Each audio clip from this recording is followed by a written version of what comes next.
All right, so I've been training myself for a good 10 years now, and I've been a coach for about 5.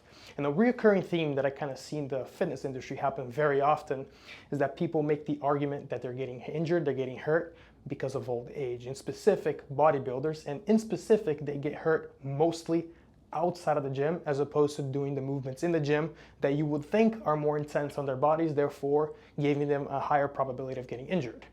Now today, I'm here to explain to you from all these levels why that happens.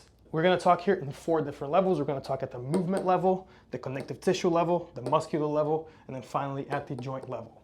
So this video is perfect for you to send to that old head bodybuilder that is in your gym that you think is always complaining about back pain, knee pain, shoulder pain. They've been training for 20, 30 years and now they're seeing the deterioration of their body and they're blaming their age instead of their training. This video is specifically for them. Here, what we're going to talk about is specifically all the layers of your anatomy. Now, it's important to know that all 3 of these are trainable qualities, meaning there are training inputs that we can use for your connective tissue, for your muscles, and for your joints. Most people, especially most bodybuilders, are just here, which means they're leaving 2 very important parts of their anatomy out of their training whatsoever. Now, before we even get to the anatomy portion of everything, it's important to understand what the combination of all the 3 of these do to us, which is it creates movement. And at the movement level, there is a problem in and of itself. And that problem here is with the end ranges of motion. Now, what are the end ranges of motion? It is basically the very, very last bit of range of motion that every single joint has and every single part of your body can move into. And so at the very, very lengthened positions of a joint and at the very, very shortened positions of a joint, that is going to be the weakest parts of your movement in general. And so just to give a simple example here, the bicep. The bicep is strongest in the middle, it is weakest at the end, and it is weakest at the top. That's why when you see most people doing their curls, where they fail, they're going to start going towards the middle portions of the lift, eventually getting to all the way to the bottom. Now, the reason why most people don't feel anything at the bottom of a curl when they're doing it with a dumbbell is because there is no gravity acting upon the dumbbell. But do that on a preacher curl, and you'll see what I mean. Try to sustain the force of a 25-pound dumbbell at the end of a curl. It's going to be the hardest part of the movement because that's exactly where it's being loaded. And so, for us to prevent any movement injuries, we need to train the end ranges of motion specifically, not just the middle range. Most people, when they're training in the gym, most of their training is in this part right here. And they forget to train the end ranges. Therefore, they are not focusing where they're weakest at. Therefore, they are not focusing on the lowest hanging fruit, which is where you get most bang for your buck in terms of gains. That makes sense? And so really what we're trying to do is we're trying to train the really shortened position and the really lengthened position, and the middle one will kind of grow with it as well.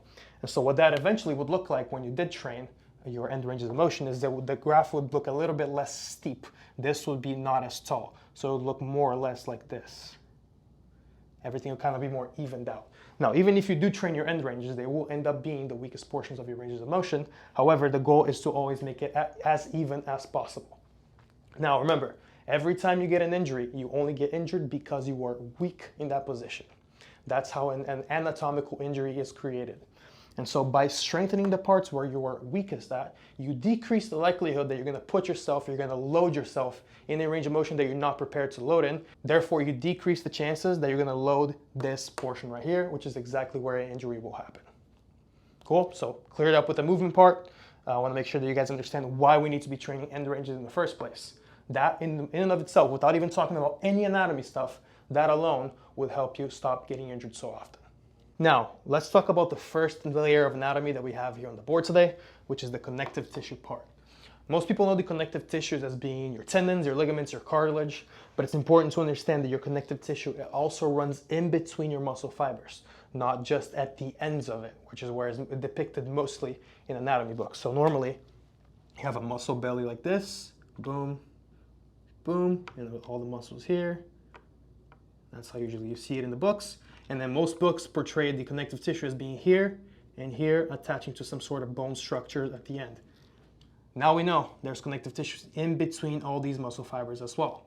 And so not only do we need to train not only do we need to train connective tissue for these reasons, if you want to get your muscles bigger, that is also a way to do it because they are intertwined.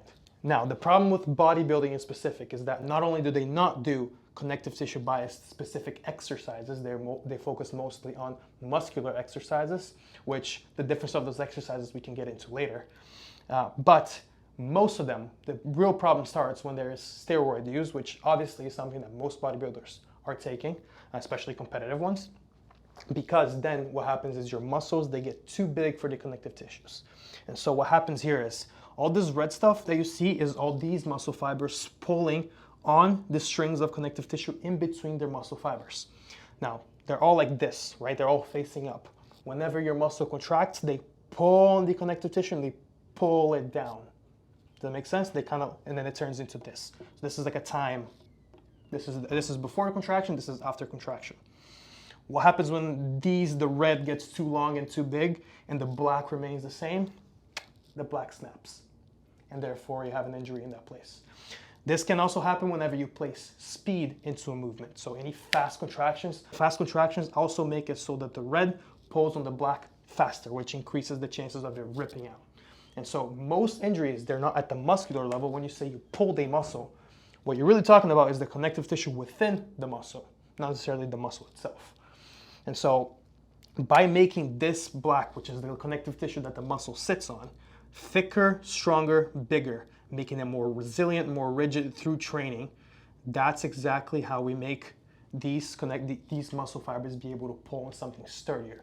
It's quite literally the difference between running on concrete and running at the beach. When you run at the beach, you're unbalanced. You don't have a lot of traction to yourself. You're pushing off of an unstable surface. When you have a more stable surface, your muscles can pull from a place of more stability. Your contractions will be harder. You're going to get a better mind-muscle connection, and you're going to also decrease your chances of injury. Now, the cool stuff part about this is that before we go into these, we can relate these two. You know why? Connective tissues are mostly trained within your end ranges of motion. Another reason why this type of training is extremely important. It is very, very, very hard to have a very strong, big, luxurious house on a poor foundation. Whenever a wind blows, house is gone. This is how you prevent it. Now, moving on from all the connective tissue stuff, we're gonna get to the stuff that most people are already accustomed to training and that most people are training, which is your muscles. Now you can say, Nick, if they're training their muscles, wouldn't that mean that their muscles are strong? Kind of. Bodybuilders and pretty much everybody else, there are certain specific sets of movements that we do in the gym, which now we famously call exercises. The overhead press, the squat, the row, those are named movements. We assigned patterns to our body that we call certain movements, that we do them in the gym to be able to train our bodies, get bigger muscles, whatever you're training for. Now, every single movement that you do in the gym has a certain set of muscle fibers that it uses. So for example, again, using the example of the bicep, you do a bicep curl, let's say a standing bicep curl, the most simplest form of a bicep curl. If you do it on Monday, you're going to train this fiber, and this fiber. This is your entire bicep, but it's not using your entire bicep. The all or nothing principle of muscle fibers doesn't necessarily apply to the whole muscle itself, but only to certain neurons that connect to these muscles. And so you don't necessarily use the entire muscle when doing that specific exercise. So whenever we do a standing bicep curl on Monday, this one, this one, this one. On Wednesday, this one, this one, this one. On Thursday, this one, this one, this one. And what happens when you do that for a year? You train only this one, this one, and this one. So what about this one, this one, this one, and this one? Are we not training those? Are those not part of your biceps? I looked at you. I agree. Are those not part of your biceps? And if so, are we leaving those gains behind? That's another problem. Now, the reason why this relates to injury is that when we don't train this one, this one, this one, this one, what happens when there's a movement outside of the gym that puts you in a position where you are forced to contract this one, this one, this one, and this one? You're not going to be prepared for it. And what happens when you're not prepared? You get injured. Make sense? Yes. Cool. Understood. So this is just the reason I drew two is only because I want to show the variation between a standing bicep curl and any other bicep curl variation that you like, your favorite one. This is just an example. Let's say the preacher. For the preacher, instead of using all of these, you just use this one, this one, this one, and this one. When you do it again next week, this one, this one, this one, and this one. Which is why it's important to always vary your exercises, vary your ranges of motion. And so just by changing your shoulder joint angle from here in the standing bicep curl to here in the preacher, you're already using a whole new set of muscle fibers in different ways and failing them and developing them. Make sense? And so these three, they put you in positions that you are not prepared to produce the force necessary to sustain your anatomy in that position. So all three of these create that. Going into joint, we're going to explain a little bit more about why this happens in the first place, and why the joint is applicable toward, why joint training is applicable towards injury prevention, even if your focus is mostly muscular. All right, so joint. Joint's what sets the tone in the first place. That's the first layer of movement that your body creates. It is also, the joint capsule is the primary communication source with your nervous system. And so it is the first place to give and receive information.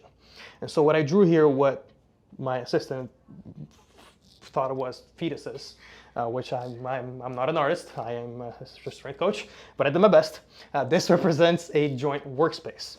Now, the reason it's a circle is because most of our joints, except for our spine, they're rotational.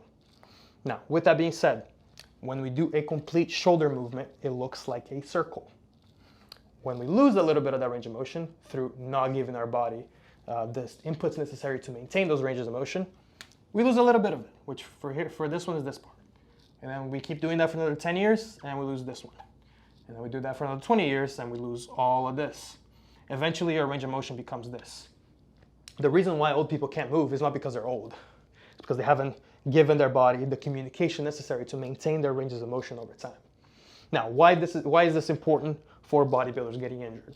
Is because whenever you don't have access to a range of motion, which again, the joint is the first layer of movement, meaning if you don't have access to the joint at a certain range of motion, you won't have access to the connective tissue, and you won't have access to the musculature, and you won't have access to the movement, which means you can't even train the end range in the first place. This is what allows us to train in the first place. And when we lose this, we automatically lose this, this, and this. So all our movements should start here. All our training should start here. This is the base of everything. And so training it is extremely, extremely important. And that's definitely something that most people are not doing. Now, just like I tied these two together, what I'm gonna do is I'm gonna tie these two together. Whenever you train only this one, this one, this one, and this one, this one, this one, and this one, and you leave the other ones behind, and you do the same movements over and over, not only do you leave some of them behind, but you also overtrain and overdevelop these specific lines of tissue. Whenever you let go, whenever your body cannot maintain certain ranges of motion of your joint, like it is the case over here, these are all lost ranges of motion, you are confined to a lesser amount of muscle that you can develop. And so let's say, for example, you lost this part over here, that would mean that for this muscle, you lost all of this. So now all of this is gone, you can't train it anymore. And so what's gonna happen? Your body's gonna have this one, this one, this one. Now we only have 3 muscle fibers that you can train. Let's say you lost even a little bit more. You lost this part of it as well. Boom. Now you only have 2. What happens when you have just only a little dot? Your body can barely perform the movement whatsoever. What's going to happen to this line of tissue? It's going to get overused. And when it gets overused, it's going to get too fatigued. Your rate of recovery is not going to be able to keep up with it. And what happens when you don't recover properly? You break. That's another way the injury happens. And so that's how these two are related, the joint and the muscle. It creates an environment that is very prone to overuse, which is exactly what we don't want when we're trying to prevent injuries. You want force to dissipate. The way that you create more force dissipation in your body, increasing your joint space.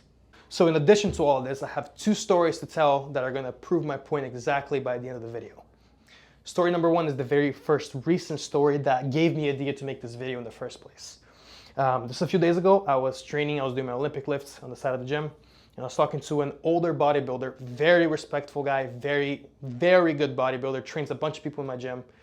He's phenomenal at his job and has a fantastic physique, but he complained about getting injured doing the hack squats. He was getting into the hack squat, not during the hack squat. He was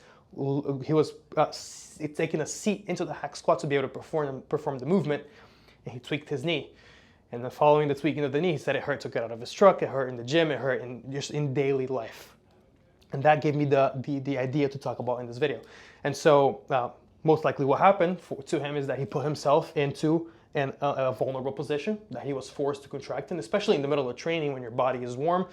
When he probably got into the hack squat, that was the breaking point of some area of some anatomy in his knee, and that's how the injury was created. And so he was telling me Yeah, Nick, I think I know that's no matter how much work I got done when I was younger, I always used to go get work done, massage, cupping, and my whole life, nothing really worked. I still got injured when I got older. So enjoy, kids, enjoy while you have time. It's like, is that really the truth? Because science doesn't support it very much. And so following the train of thought, what gave me the idea for this video is that I was thinking to myself, the moment he said that, the passive inputs that he was receiving when he was getting work done, they don't change anatomy. They provide release, they provide, the muscle tension goes away. If anything, they recover your muscles a little bit because it brings blood flow to the area, but it doesn't change your anatomy because the language that cells speak to be able to change is force.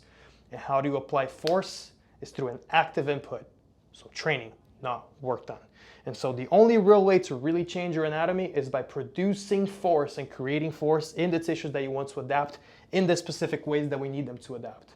And so we need a specific input for the joint, a specific input for the muscle, and a specific input for the connective tissues. And if you're not doing that for the 20, 30 years that you are getting work done, you're still not going to create the anatomical structures that need to be created to be in place to be able to not get injured when you get older. The other story that was a few years ago when I was working at another gym, also here in South Florida, was a very sad one because the owner of the gym was a very famous bodybuilder who I will not name the name of, but he was also a very nice guy, fantastic physique, international competitions, very high level bodybuilder, curled 65, 60 pounds minimum, and he got hurt picking up his 15-pound dog from the floor. Now, what happened again there is that he put himself into, let's say, a degree of supination of his elbow that he wasn't prepared to contract in.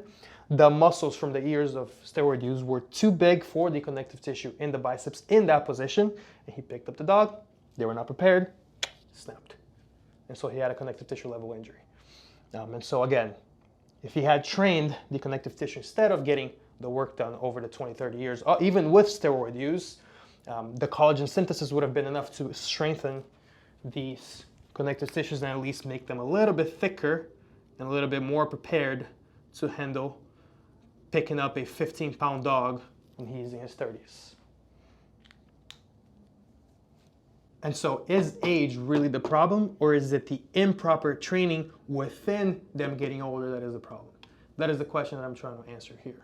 And for you to answer this question, the concept that we're trying to put forward here is something called cell turnover. If you get a picture of yourself from 10 years ago and you look at it, there's not a single cell in that body that is the exact same cell that is the one watching this YouTube video right now. Your entire body has cycled, your cells have died, and the dying cells have really relayed information into the new incoming cells on how to organize themselves anatomically to produce more of you, more of whatever your name is. And so the concept is called cell turnover because the cell turns over and relays that information onto the next one. And so that information doesn't come from the ether, it comes from you communicating to the cell what you need it to do.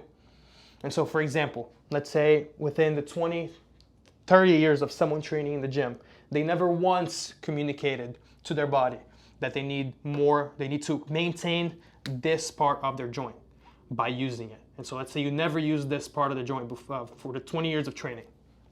Well, your body, since it's trying to maintain energy, it's going to think, since we're trying to conserve energy to make us survive, we're never going to need to use this anymore. Let's get rid of it.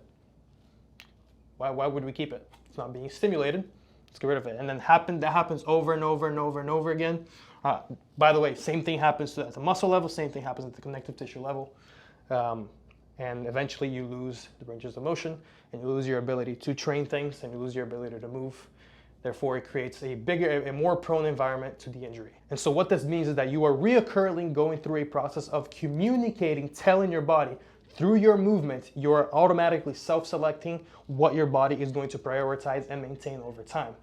And so it doesn't matter how old you are. If you get a baby and you put him into a split, which babies, all of them can do splits because we're born with a good amount of space in your joints, and you make that baby do a split for 40 years, when he's 40 years old, he's still able to do splits, he's going to still be able to train all of these.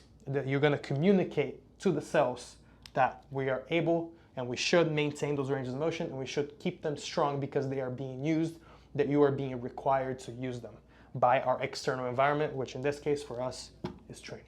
And so to end it here, guys, I don't make this video and I don't say all of this to bash anybody, to bash any training style, to bash any beliefs about how training should be done. I don't say this to bash training hard. I don't say this to bash bodybuilders. I don't say this to bash the bodybuilders that gave me the ideas for this YouTube video in the first place. I do this to tell you that it isn't hopeless and you aren't trapped in a body that is perpetually deteriorating and that will deteriorate with age and with your improper training. I say this to give you more as like a hope and a way out by giving you the proper inputs, by giving you the proper mentality to approach the problem in the first place. Your body's always going to change with force. Force is what allows you to change. If you don't place yourself in a position to put active inputs in your body that are going to change it, nothing will change and you're going to keep getting more of the same. Now, what this does take is taking the shift a little bit away from training your muscles and developing your muscles to developing the anatomical structures that support your muscles in the first place, which for most people, since they have never trained before, will be almost like experiencing newbie gains again. Imagine if you could train like you were when you were 18 and experience the same amount of progress, except not at the muscular level, but at the joint level or the connective tissue level. It'd probably be magical for you at this point. And I'll tell you this much too. Nobody's going to come to save you from this. And it is your responsibility to make sure that all the things that support your exercise functionality and your movement are at a high enough capacity to be able to perform in the way you want them to. And the way that you're going to get there is through these active inputs. And so hopefully this video served to shatter some limiting beliefs as to what you can or cannot do with your body and as to what you can or cannot do for moving forwards with your performance, with your bodybuilding or any other sport that involves your muscles heavily. Hopefully that's served to change your mentality a little bit and provide you a way out. So yeah, hope you guys enjoyed it. If you guys have any further questions, please leave them further down in the comments and I'll be happy to answer. Feel free to follow me on Instagram at @NickBarbosa_ for more training tips. And that's it.